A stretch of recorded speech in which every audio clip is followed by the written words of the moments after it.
सोनम वांगचुक यांच्या आंदोलनाला साताऱ्यातून पाठिंबा, सामाजिक कार्यकर्त्यांनी केलं आत्मक्लेश आंदोलन. पेपरफुटी प्रकरणी केंद्रीय शिक्षण मंत्र्याच्या राजीनाम्याची मागणी, दिल्ली पोलिसांच्या कारवाईबद्दलही व्यक्त केला निषेध.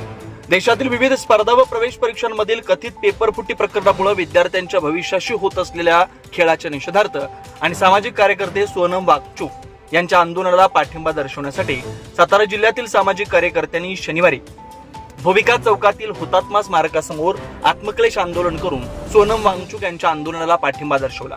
तर दिल्ली पोलिसांनी सोनम वांगचुक यांना जबरदस्तीनं रुग्णालयात दाखल केल्याच्या कारवाईबाबतही तीव्र नाराजी व्यक्त करण्यात या घटनेचा निषेध केला. देशातील शिक्षण व्यवस्थेत वारंवार घडणाऱ्या पेपरफुटीच्या घटनांमुळे लाखो विद्यार्थ्यांच्या भविष्यावर परिणाम होत असून परीक्षा व्यवस्थेवरील विश्वासही डळमळीत झालाय. या पार्श्वभूमीवर केंद्रीय शिक्षण मंत्री धर्मेंद्र प्रधान यांनी नैतिक जबाबदारी स्वीकारून राजीनामा द्यावा किंवा केंद्र सरकारनं त्यांना पदावरून हटवावं अशी मागणी यावेळी आंदोलनकर्त्यांनी केली. या आंदोलनात शिवाजी जाधव, महारुद्र तिकुंडे, मोहन शिंदे, सुशांत मोरे, जयवंत कांबळे, हनुमंत शिंदे, कैलास कुंभार, महेंद्र बाचल, सागर भोगावकर यांच्या अनेक सामाजिक कार्यकर्ते व नागरिक सहभागी झाले होते.